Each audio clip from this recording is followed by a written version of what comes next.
Hello, wrestling fans, and welcome back to another edition of Getting Red. I'm Steve Fall. On this show, we talk about the good, the bad, the what the heck moments of Monday Night Raw. Plus, at the end of the show, I hand out the prestigious award, the most valuable entertainer. Let's start with the good of the Monday Night Raw that took place after WrestleMania Backlash. The good. All of the women shine tonight, but especially the greatest moment ever in my life. And I've had 2 children born. I've been married.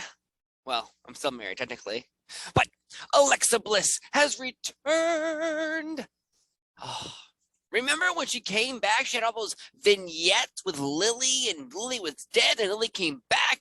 Well, it seems like we have like a half goddess, half Lily demon type character. Alexa Bliss has dropped some of the makeup, lost some of the gear. She has her old goddess entrance music. She returned on Monday Night Raw to defeat the newly fired official. Sonya Deville abused her power.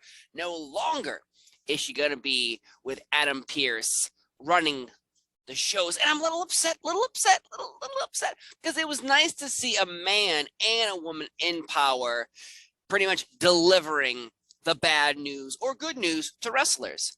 Stephanie McMahon obviously had this role before, but she would just slap the shit out of people all the time. No reason at all. Someone would be like, "Hey, Stephanie, is it going to rain tomorrow? I didn't see the forecast yet." What?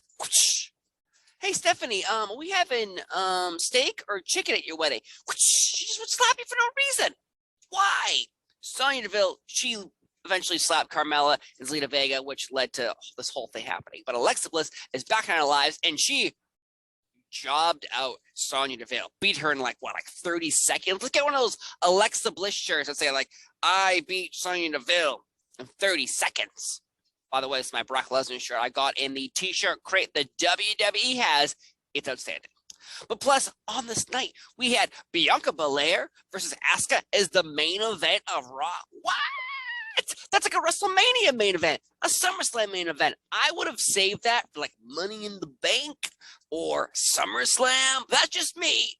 But still, you gotta get the ratings up. You gotta get people going, because tonight the Celtics were on as well. So a lot of competition on TV, a lot of airtime for a lot of people. Plus, Sasha Banks and Naomi took on Doudrop and Nikki ASH, continuing the storyline of Doudrop and Nikki. Will Nikki eventually drop the superhero gob? But Doctor Strange just came out, so you might want to stay with it for a little bit longer, because maybe they'll add you into Doctor Strange 3, multiverse of Nikki ASH verse. But then we got to see Sasha Banks and Naomi look strong. We got to see Judgment Day. Rhea Ripley beat the living crap out of Liv Morgan in a very quick match as well. That does not bode well for Liv Morgan. Judgment Day is on the way up. Liv Morgan is on the way down, unfortunately. But Edge rocking a new haircut, looks just like Rhea Ripley. Congratulations, you went to the same barber, and it shows. And that's okay. Because, if I had more hair, I probably would be like, shave underneath, get a little faux hawk on top, take some of this, put it there, get some strange thing going on with like curls, like Jim from The Office. Maybe. Just maybe. But all in all, seriously, even Becky Lynch from the future, like, see, no person would wear sunglasses like this. "Hey, I'm Becky. I'm not Becky Lynch." Becky Lynch is like, "What's going on, everybody? It's me. It's Becky Lynch. Yeah, this is just a natural look. It's totally natural. Don't be confused. That is how Becky Lynch is, and I love her so much. Fashion. All in all, the women killed it tonight, and that's the good. That is the good. Let's go on to the bad of Monday Night Raw. Cody Rhodes and Theory U.S. Championship match. And once Cody said he was done with Seth Rollins, that chapter is closed, I was like, no. In my heart, I wanted Cody to get the U.S. Championship, do exactly what he did with the TNT Championship. Have great matches, just like how John Cena did the U.S. Open Challenge, all that good stuff. But we didn't get that because Seth Rollins wants revenge. Seth Rollins wants revenge, so obviously we're going to get Cody Rhodes and Seth Rollins. one more time on premium live pay-per-views. I'm guessing Hell in the Cell, since that's the next pay-per-view, and you got to start stacking that card. Backlash I went to 2 nights ago, and only 6 matches were on that. So all the women matches, Asuka, Lynch, obviously they can be carried over. But I was just upset. It was a DQ finish. No problem with that. I saw that coming a mile away. I know everyone else was like, I'm going to keep watching. This is so stupid. Why would they do this? Pinfall, AEW, like, hello. Maybe because it's called continuing storylines. Now, Cody Rhodes wants to get revenge on Seth Rollins, and then they'll fight again. Like, you know how quick a TV show will be over if you were like, you know what they should do? Ross and Rachel from Friends should be dating, like, right now. Oh, I'm sorry. It's called progression. You know, ups, downs, ups, down, up, down, up, down, up, down. Not everybody can win matches all the time in wrestling, so shh.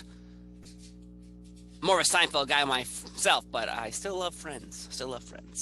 Let's move on to the what the heck moment of Monday Night Raw, and it is not really a segment. It was a backstage moment with Lashley, because early in the night we had Omos and we had Cedric Alexander and we had MVP in the VIP lounge. Security was there to keep Bobby Lashley away. Well, Bobby Lashley came down and he murdered those poor security guards. I would like to just have a moment of silence for those lost security guards here tonight after Bobby Lashley smashed one onto the padded floor. That the padded floor and the security guard are now one. He got smashed so hard. It looked painful. But Bobby Lashley then backstage is like, you know what, Omos? Next week, I want to fight you in a steel cage match. Listen, we'll see how this goes. I'm very excited about this because I think we're going to get the moment where Omos on the outside and Bobby Lashley runs and hits the cage and it breaks and lands on top of Omos, just like he did with Umaga back heading into WrestleMania 23. Maybe we'll get that. But Hell in the Cell is in like 3 weeks. Maybe you could say keep Bobby Lashley and Omos going. Hell in the Cell. Like, I wouldn't have a ladder match 3 weeks before Money in the Bank. That's me. That's just me. But maybe there's a master plan and they don't want to carry Bobby Lashley and Omos to Hell in the Cell. That sounded like 3, maybe even 4 weeks. So I get it. But the what the heck moment is like, you got a pay-per-view called Hell in the Cell and you're putting out steel cage matches. A little strange. Also, let's move on, though. The most valuable entertainer here on Monday Night Raw. It's got to go to Kevin Owens. It has to go to... Wait, I'm sorry, what? Kevin Owens didn't get it? Who got it? His brother, Ken? Oh, future first ballot Hall of Famer Ken Owens made his appearance on Monday Night Raw to prove that, yes, just like how Ezekiel and Elias is happening, you have Kevin Owens and his brother, Ken Owens. Turns out, between you and me, a secret. That wasn't Ken Owens. It was Kevin Owens in a wig. Huh, he got me good. I love Kevin Owens. And Chad Gable and Otis backstage, even before that segment, talking about how they have DNA and they stole a cup from Ezekiel. And I am just so excited to find out when the DNA test comes back. And it's somehow Ezekiel and not Elias. Like, we need to go to a gravesite. I want to go to the gravesite where they threw in Elias' guitar and all that. I want to see the body. We need Undertaker to dig in holes and picking up souls. That's what we need. The Undertaker will help you find Elias.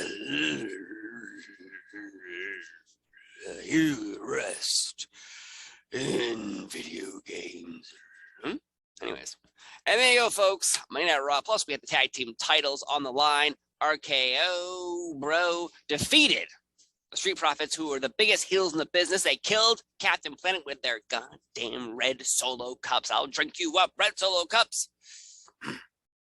But let's give either a thumbs up, a thumbs down, or a thumbs in the middle to Monday Night Raw. Here we go. And 3, and 2, and 1. Oh, yeah, thumbs up for Monday Night Raw. You know why? Because everybody has a storyline. Everybody. From Dana Brooke and Reggie to Randy Orton and Riddle. It's amazing. It is amazing. All the women have something going on. The only people who don't have something going on in the women is Lita Vega and Carmella.